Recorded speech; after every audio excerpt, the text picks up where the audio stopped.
어제 방금 얘기했던 그 뭐 일련의 과정들은 다 제3공화국 시기고요. 1972년도에 유신헌법이라는 그 이전과는 다른 헌법이 공포가 되면서 박정희 체제가 또 새로운 전기를 왔습니다. 세 번째 시기인데요.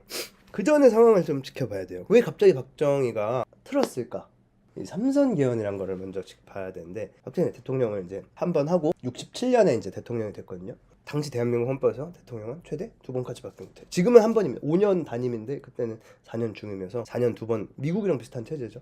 그럼 이제 물러나야지. 8년 했으면. 근데 권력이 그렇습니다. 근데 박정희의 경우는 어떤 또 특징이 있냐면은 한번 보여주고 인기를 얻었잖아요. 그러니까 사람들이 박정희를 영웅으로 보게 되는 거예요. 우리를 기아에 허덕이던 우리를 구원해줬던 영웅이고, 뭐 이 사람 아니면 우리나라 어떻게? 근데 약간 그런 묘한 국민들 사이에 그 의식이 공유가 되는 상황에서 그걸 박정희는 극대화되어서 느끼고 있겠죠. 한 번 더 하고 싶겠죠. 한 번 더가 아니라 죽을 때까지 하고 싶죠. 누구나. 근데 그래서 헌법이 존재하는 거 아닙니까? 그런 욕심을 제한하기 위해서. 근데 이제 이 박정희는 어쨌든 자기가 국가 위에 있는 존재라고 생각을 하니까 1969년에 삼선 개헌이라는 걸 합니다. 3번까지 할 수 있게 하자. 손쉽게 통과를 시키죠. 개헌을. 네, 이제 장기 집권의 길이 점점 열리게 되는데, 근데 그러면 1970년 유신 헌법이 무엇이며 그 이전에 무슨 일이 있었느냐? 1960년대부터 이미 북한의 도발이 심해지고 있었어요. 왜냐하면 박정희라는 군인 출신 대통령, 박정희가 공산주의 이력이 있었다 그랬잖아요. 근데 이제 대통령이 되고 나서는 완전히 태세를 전환해서 철저한 반공으로 나가게 됩니다. 그래서 엄청난 이제 북한에 대한 적대적 행위를 하니까 북한도 엄청난 도발을, 북한도 나쁜 놈들이에요. 이제 그래서 뭘 하냐면 1968년 1월 달에 이 김신조라는 사람을 포함한 무장 공비들을 남한으로 보내게 됩니다. 이 김신조가 어디까지 내려왔냐면은 청와대 뒷산까지 내려옵니다. 박정희 입장에서는 충격이었어요. 그냥 아차했으면 정말 자고 있는데 얘한테 총 맞아 죽을 뻔했거든요. 이 김신조도 대단한 사람인 게 뭐냐면은 인터뷰를 하는데 기자들이 물어볼 거 아니에요. 북한에서 여기까지 왜 오셨습니까? 다 보는 앞에서 박정희 모가지 따로 왔수다. 네. 아우 그 말 한마디를 딱 남긴 난리가 나죠. 이제 김신조라는 사람 뭐 하고 있는지 아세요? 김신조 이 사람 목사님이에요. 전향해서 목사님하고. 그리고 이제 몇 년 후에 북한에서 무장한 이 특수부대를 계속 보내는 거예요. 도발을 하는 거예요. 도발을 하니까 이제 박정희 대통령 입장에서는 위기감이 고조가 되는데, 이제 박정희는 점점 이 북한에 대한 위기감을 막 싹트고 있을 무렵에 1969년 미국 대통령 닉슨, 이 닉슨은 나중에 탄핵은 아니고 쫓겨납니다. 그 워터게이트 사건이에요. 어쨌든 쫓겨나기 전에 닉슨 독트린이라는 그 선언을 하게 되는데, 이게 뭐냐면 이것도 웃겨요. 박정희는 지금 공산당과 싸우느라 힘들어 죽겠는데 미국 대통령이 우리 소련이랑 친하게 지낼 거야. 우리 이제 자유주의 진영과 공산주의 진영 좀 친해지자. 막 이걸 발표해버린 거예요. 그래서 뭘 하냐면 나중에 이 독트린 이후에 몇 년 후에 중국 그 주석과 손잡고 막 포옹하고. 왜 박정희 입장에서는 그 현실과 이상의 그 부조화를 느끼게 되면서 이거 어떻게 되는 거야 하는 불안감에 휩싸이게 되고, 1970년에 또 이제 우리 국내에서는 아주 슬픈 일이 하나 있었는데, 그게 이제 전태일 열사의 분신 사건이 있었죠. 뭐냐면 1960년대부터 우리나라가 고속 성장의 경제 성장을 하고 있었는데, 이 경제 성장 어쩔 수 없습니다. 이 후진국의 경제 성장의 가장 기초 틀은 뭐냐면은 싼 노동력을 최대한 갈아 끼워가지고 이제 노동 집약적 산업으로 물건을 최대한 많이 싼 가격에 뽑아내가지고 팔아가지고, 이게 이제 우리나라의 기본 기조였어요. 나중엔 중화하고로 바뀌었다고 하지만, 그러면 당연히 이러한 상황에서 노동자들의 삶은 어떻겠냐는 거죠. 저기 청계천, 지금은 청계천이 예쁘게 바뀌었지만 그때 당시 평화시장은 안 되겠었는데, 그럼 거기에 여기보다 조금만 이제 방에 막 12살에서 15살 되는 여공들이 집안에 돈이 없어서 학교는 못 가고, 근데 우리 큰오빠 학비는 대줘야 되고 해서 이제 시골에서 서울로 보내요. 그러면 이제 한 15살 되는 여자애가 학교도 못 다니면서 여기서 이제 미싱 막 하면서 옷감 짜고 있는 거야. 근데 월급을 받으면은 월급 뭐 얼마 받지도 않지만 그 얼마 받지도 않는 월급 대부분은 이제 큰오빠 학비 그리고 우리 아버지 술값 보내고, 우리 극단적인 표현입니다. 보내고 얼마 되지 않는 돈으로 그냥 점심에 퍽퍽한 빵이나 이제 이렇게 먹으면 이제 그런 삶이 일상이었어요. 그때 당시에는. 전 그때 살아보진 않았지만 다 그러고 살고 있는 거예요. 수많은 노동자들이 노동의 기본권, 미성년자에게는 그런 노동을 시킬 수가 없고, 성년이라 할지라도 정해진 절차가 있어야 되는데 그런 걸 전혀 지켜주지 않은 상태로 막 엄청나게 고통받으면서 살아가는 그 모습이 당시 우리나라의 노동계의 현실이었는데, 그때 이제 전태일이라는 사람도 야간 고등학교를 나와가지고 집안이 가난하니까 서울에 올라와서 작업반장 이제 비슷한 일을 했습니다. 전태일은 조금 살림살이가 나았어요. 남자였고 성인이었고 하니까 작업반장 같은 거 하는데 전태일이 봤을 때 이 여동생 같은 막 중학교나 초등학교 중학교 나이 여자애들이 막 점심도 제대로 못 먹고 막 하루에 막 14시간씩 일하고 밤에 잠도 못 자고 얘는 글도 읽을 줄 몰라 학교를 제대로 다니지 못하니까 너무 불쌍한 거예요. 너무 불쌍해가지고 어떻게 하면 얘네를 도와줄 수 있을까 생각을 하다가 이 근로기준법, 이 노동법이란 게 있다는 거 알고 그래서 노동법 책을 구해가지고 읽는데 이 전태일도 야간고등학교 겨우 이제 나온 사람이니까 뭘 알겠어요. 읽고 막 무슨 얼추 보니까 그때 당시 우리가 하루 최대 8시간 일주일에 최대 48시간 이 노동의 이제 한도였다라는 걸 알게 되는데 말도 안 되는 거예요. 왜냐면 지금 얘는 일주일에 막 92시간씩 90시간 100시간 일하는 애들이 태반인데 노동법 이런 게 없어. 그래서 이 노동법 책자를 갖고 그 노동 감독관에게 가서 보여주는데 이제 콧방귀를 끼죠. 그때 당시 그런 게 어딨어요. 그때 당시 대통령부터 시작해서 모든 고위 관직자들이 이런 노동, 왜냐하면 경제 성장에 이제 혈안이 되었을 때니까 빨리 싼 값에 싸게 물건을 생산해서 경제 성장을 해야 되는 시기였으니까 막 들어주지를 않는 거예요.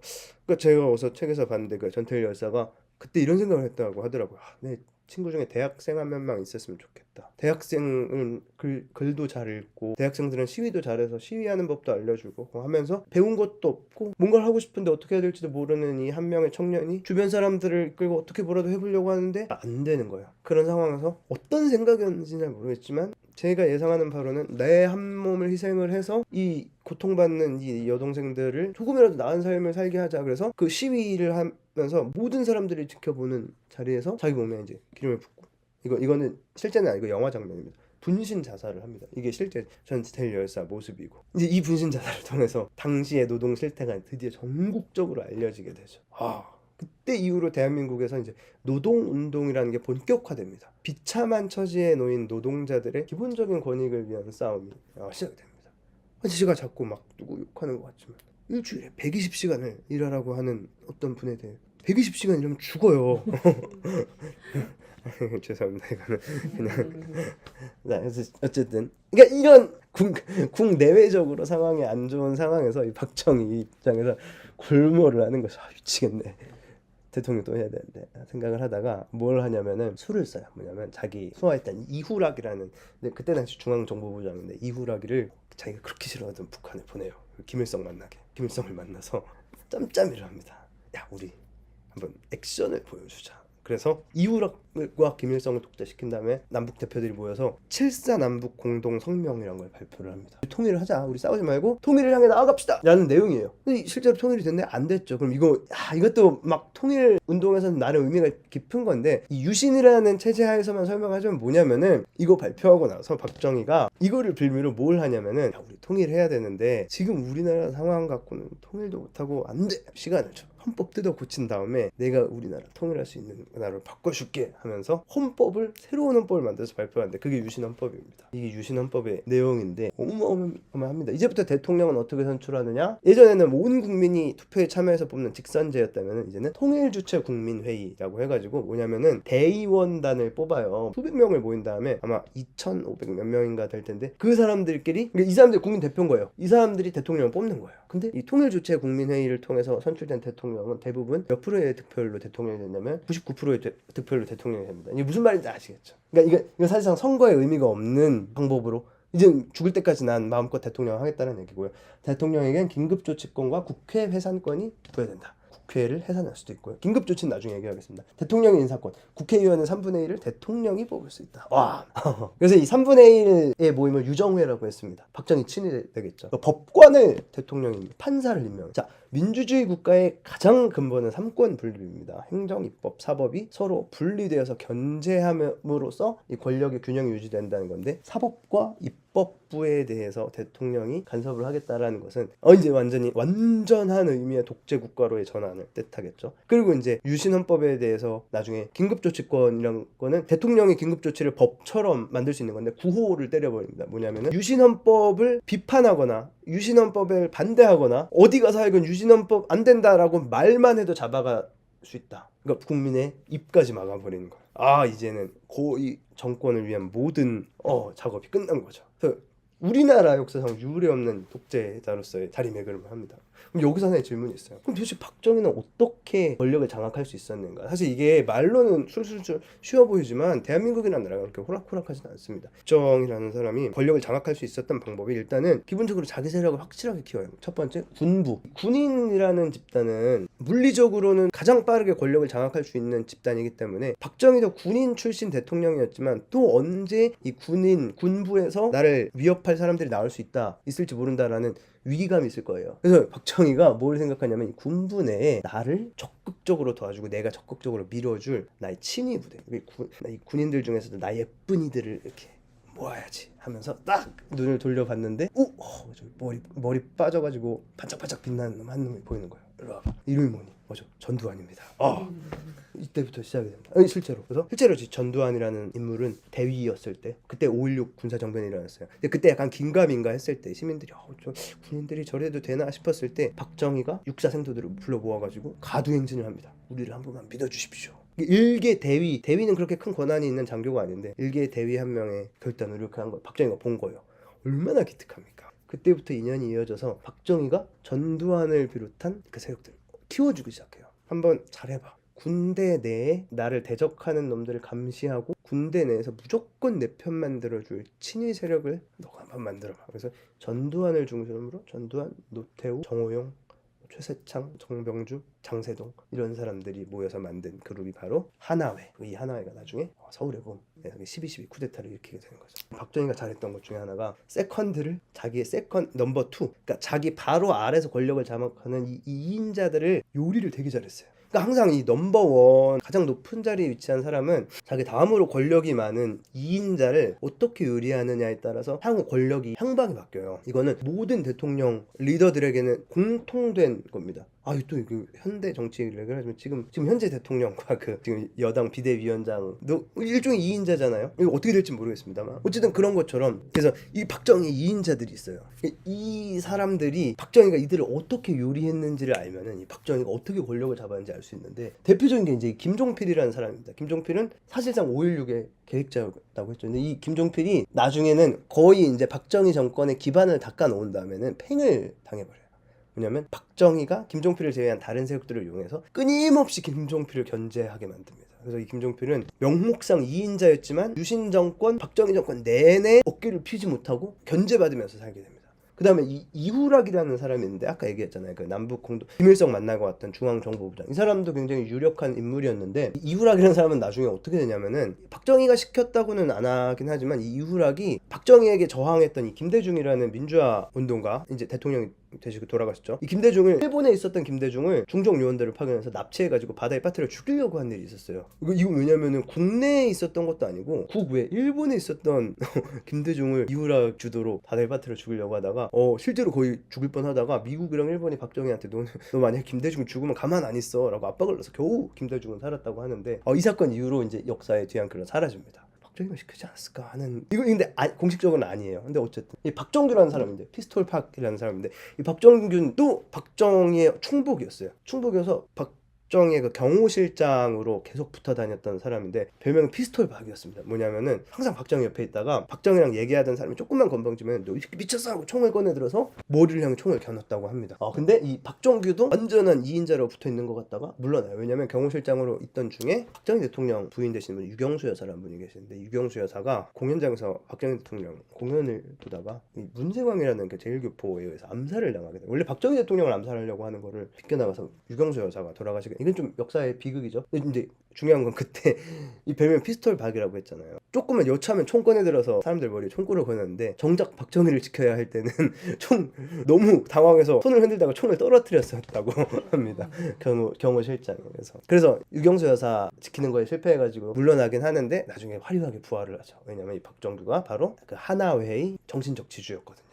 나중에 전두환이 박정규를 세워주고요. 차지철이라는 사람도 있습니다. 차지철이 박정규의 뒤를 이어서 경호실장이 됐는데 이 사람도 이제 박정희한테 과잉 충성을 하다가 죽습니다. 어떻게 죽는지 곧 말씀을 드릴 텐데요. 이 박정희라는 사람이 어떻게 권력을 장악을 했는가에 대해서 얘기를 하자면 정말 자기가 권력을 잡고 나서 끊임없이 자기 밑에 있는 사람들을 경쟁을 유도하고 적 적절히 이게 일종의 환국전체죠. 숙종 때 적절히 예편 들어주면서 누구도 자기에게 덤보지 못하는, 그러니까 그런 머리는 굉장히 비상했던 것 같아요. 그래서 이제 20년 장기 집권이 가능했었는데, 어쨌든 유신 독재까지 가능하게 했던 박정희는 그럼 어떻게 마무리가 됐는가? 결국은 죽습니다. 어떻게 죽느냐? 어쨌든 상황이 안 좋았어요. 상황이 많이 안 좋았고, 많은 사람들이 이것도 그냥 간단하게 넘기자면은, 지금 이제 국내의 불만도 심해지고, 거기에서 특히 부산과 마산 지역은 이 경제 위기로 인해서 더더욱 상황이 안 좋은 상황이 있었어요. 유신 정권 때. 그러던 중에 YH 무역 사건이라고 이제 노동자들 시위가 있었는데, 어쨌든 이것도 설명하자면 긴데, 어쨌든 그러고 나서 그걸 계기로 김영삼이라고 하는 또 다른 민주화 운동의 야당 거두가 있었는데, 이 김영삼이라는 사람을 박정희가 어떻게 보냐면은 국회의원에서 제명을 시켜버립니다. 이게 웃긴 거예요. 이게 왜냐면 박정희를 제외하고는 어떤 야권에서 제일 유력한 인물이 김영삼, 김대중이었는데, 김대중은 죽이려고 하고 김영삼은 국회의원에서 제명을 시키고 정치적으로 이제 암살을 한 거죠. 이거를 계기로 부산과 마산 지역에서 어마어마한 시위가 일어납니다. 더 이상 못 살겠다, 이대로는. 이 박정희 물러나라라고 하면서 부산과 마산 이 지역을 부산 경남 지역이라고 해서 PK 지역이라고 하는데, 이 김영삼의 정치적 기반이 PK였거든요. 이 부산과 마산 지역에서 엄청난 시위가 일어나요. 그 시위의 수준이 거의 무정부 상태 수준으로 일어나니까, 남산의 부장들이라는 영화인데, 이제 제가 영화 소개도 이제 슬슬 하려고 그러는데, 남산의 부장들은 박정희 대통령이 어떻게 암살이 되는지를 영화화한 작품인데요. 이 부마 항쟁을 놓고 회의를 한 장면입니다. 김 부장 생각을 어때? 이 사람은 김재규라는 사람입니다. 중앙정보부장, 이제 마지막 박정희 정권의 2인자였고요. 지금 이 부마 항쟁 상황에서 온건한, 너무 극단적으로 가면 진짜 위험할 수 있다를 주장을 했던 사람입니다. 야당과 대화로 푸셔야 합니다. 야, 김 부장! 이 사람은 차지철이라는 사람이고요. 대통령 경호실장이고요. 박정두의 뒤를 이어서 어마어마한 과잉 충성, 그리고 굉장히 극단적인 박정희의 그 위세를 등에 업고 침 박정희, 강경. 김 부장! 유신 정권 타도를 외치고 경찰서에 불을 질렀어. 각하한테 전면전을 선포한 거야. 이것들은 더 이상 시민들이 아닙니다. 폭도들입니다. 부산에 계엄령 선포하시죠. 계엄을 선포하면 부산에서 양산 마산으로 번질 가능성이 큽니다. 탱크로 밀어버리면 끝입니다. 이런 얘기가 오가게 된 거죠. 이때 당시에 이제 그 중앙정보부장이라 하면 어쨌든 박정희의 가장 친위 세력인데, 김재규라는 사람이 고민을 하게 되는 거예요. 왜냐면 이제 이때 당시 김재규가 안 그래도 이제 박정희가 좀 맛이 갔다, 한때 그 총명하셨던 그 총기를 잃으시고 맛이 갔다라는 걸 진지하게 느끼고 있었거든요. 근데 이러다가 진짜 큰일 나는 거 아니야라는 생각이 들고, 그 사람의 증언에 의하면 이런 말까지 오갔다 합니다. 야, 앞으로 부산 같은 사태가 생기면 내가 직접 발포 명령을 내릴 거야. 근데 박정희가 말하니까, 차지철이 캄보디아에서는 300만 명을 죽이고도 까딱 없었는데 우리 한 1-200만 명 정도 죽인다고 까딱 있겠습니까? 라는 말을 했다고 증언을 해요. 실제인지 아닌지 모르지만. 그 부산 마산에서 한 200만 명 정도 실제로 일어났다고 생각해보세요. 대한민국 역사에서 지울 수 없는 상처로 남아있을 텐데, 이런 말이 오갔다고 해요. 김재규라는 중앙정보부장 입장에서는 진짜 잘못하면은 대한민국 뒤집어질 수도 있겠다라는 위기감을 가지고 있었다라고 어쨌든 생각을 하는데, 참 재밌는 게 결국은 어떻게 되냐면은, 이 박정희라는 독재자가 어떻게 물러나게 되느냐, 1979년 10월 26일 김재규, 자기의 최측근 김재규에 의해서 결국은 암살을 당하게 됩니다. 박정희 대통령. 대한민국에서 거의 20년 군림했던 독재자는 2인자의 손에 목숨을 잃게 됩니다. 비극이죠, 사실. 왜 박정희를 죽였는지 김재규가 글을 쓰는데, 이런 걸 쓰는데, 이 4번은 제가 쓸까 말까 하다가 그냥 써봤어요. 어쨌든 이거는 실제인지 가짜인지는 모릅니다. 김재규가 이렇게 썼다는 건데, 구국여성봉사단과 관련한 여기서 큰 영애는 대통령 딸입니다. 그러면 큰 영애면은 박정희 대통령의 큰딸인 박근혜 대통령이겠죠. 구국여성봉사단의 총재가 최태민이라는 사이비 목사였다고 합니다. 그래서 오래전부터 문제가 많았대요. 이게 도저히 박근혜와 최태민이 떨어지질 않는다라는 설이 돌고 있고, 대통령의 민정수석, 이제 이거를 감시하던 관료까지도 도저히 어떻게 못하는 상황. 근데 이제 박정희 대통령도 큰 영예를 말릴 수가 없어요. 왜냐면 이제 어머니 유경수 여사가 돌아가시고 나서는 박정희 대통령도 말도 안 듣는 이제 무소불위가 돼버리니까. 이러다가 이것도 문제가 될 수 있겠다 이렇게 썼다고 하는데, 이때는 사람들이 다 뭔 개소리야 라고 했거든요. 근데 박근혜 대통령 탄핵 때는 이게 일부 사실로 밝혀졌죠. 재밌는 일이었습니다. 이거는 이제 나중에 현장 재현한 모습인데, 여기 보면 얼굴이 절반 시퍼렇게 멍든 건 왜 멍든지 아시겠죠? 남산에 끌려가서 죽도록 얻어맞았겠죠. 이제 박정희 시대를 조금 논의할 텐데, 이게 아까 얘기했던 건 여공들입니다.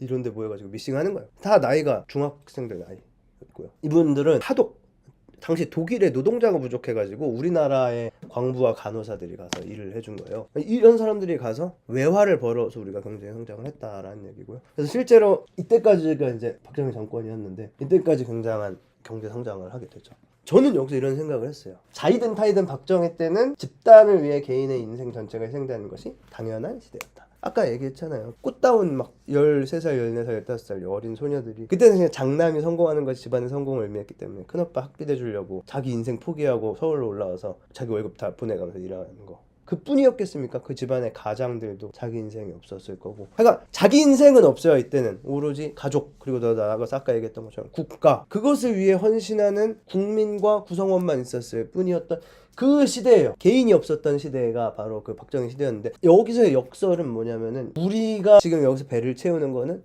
이 미련한 선택을 한 사람들의 희생이 결국 그 걸음이 되었기 때문에 우리가 열매를 맺는 거거든요. 우리 어머니 세대 더 나아가서 할머니, 할아버지 세대를 살펴봤을 때 그분들이 과연 그분들의 인생이 있으셨는가? 그분들은 국가, 작게는 우리 가족을 위해서 자기의 모든 인생을 내려놓았다. 그래서 요즘은 이제 더 이상은 이러한 가치관이 통용되진 않는 시대죠. 근데 저는 그것이 잘못됐다고 보진 않습니다. 내가 한 기계의 톱니바퀴가 되지 않는다라는 결단은 이것도 일종의 그때 얘기했던 실존주의죠. 이게 실존주의죠 결국은. 근데 문제는 그렇다고 해서 우리가 그 과거 시대에 희생을 했던 이 시대를 살았던 이겨내셨던 분들을 폄하할 수는 없어요. 오히려 우리는 이분들 때문에 지금 우리가 살 수 있었던 거기 때문에 그러한 양면을 우리가 바라볼 필요는 있었다라고 생각이 들고 또 한편으로 이제 박정희 시대의 그림자를 보면 이 영화 한 편이 더 있습니다. 이거 혹시 이 영화 아시나요? 말죽거리 옥당으로 따라와. 이거 말죽거리 장사. 이게 1978년도 박정희 시대 때 고등학교 때 박정희 시대는 동시에 폭력의 시대였습니다. 근데 이 폭력이 무자비한 그 폭력이 아니라 국가가 만들어놓은 폭력의 시스템으로 움직이는 시대였다라는 게 참다. 그래서 이때 당시에 각 학교에 교련 수업이라고 중고등학교 학생들한테 군사 수업을 시키고 대학생들한테까지 시켰던 시대입니다. 모든 국가를 병영화하는 거예요. 왜냐? 군대 조직이야말로 가장 효율적이고 고도의 경제 성장에 가장 익숙한 조직이니까. 그리고 따라오지 못하는 자들을 폭력을 써서라도 따라오게 만들고 는 것이 지극히 당연했던 시대였던 거죠. 이런 식으로. 그러니까 그러한 그 시대의 모습을 가장 드러낸 게 말죽거리 장소. 여기 보면 선생님들이 막 얘 붙잡고 막 나를 막 죽이려고 막 근데 그게 일상이던 시대였던 거거든요. 왜냐? 얘는 맞아가지고 쓸만한 놈으로 만들어놔야 국가를 위해 이바지하니까. 이런 사상이 일상화되었던 거예요. 근데 재밌는 건 이 폭력이 중증화돼가지고 교사가 근데 이제 애들끼리도 싸움 잘하는 놈이 싸움 못하는데 지들 이러한 폭력이 국가 단위로 행해지던 그 시대. 지금은 참 많이 줄어들었지만 어쨌든 우리에게 이런 시대가 있었다라는 것은 근대화와 산업화의 하나의 어두운 면을 또 보여주는 모습이었던 거죠. 지금 막 교권 그 사태 때 막 사람들이 옛날에 선생님들 그 모양이었으니까 벌 받는 거지. 나도 같은 피해자인데 왜 나와 같은 피해자가 우리 선배 교사들의 대가를 받아야 하느냐 막 그런 원망도 하고 아무튼 그랬었습니다. 자 어쨌든 한 번만 더 쉬고 갈까요? 네. 한 번만 더 쉬고.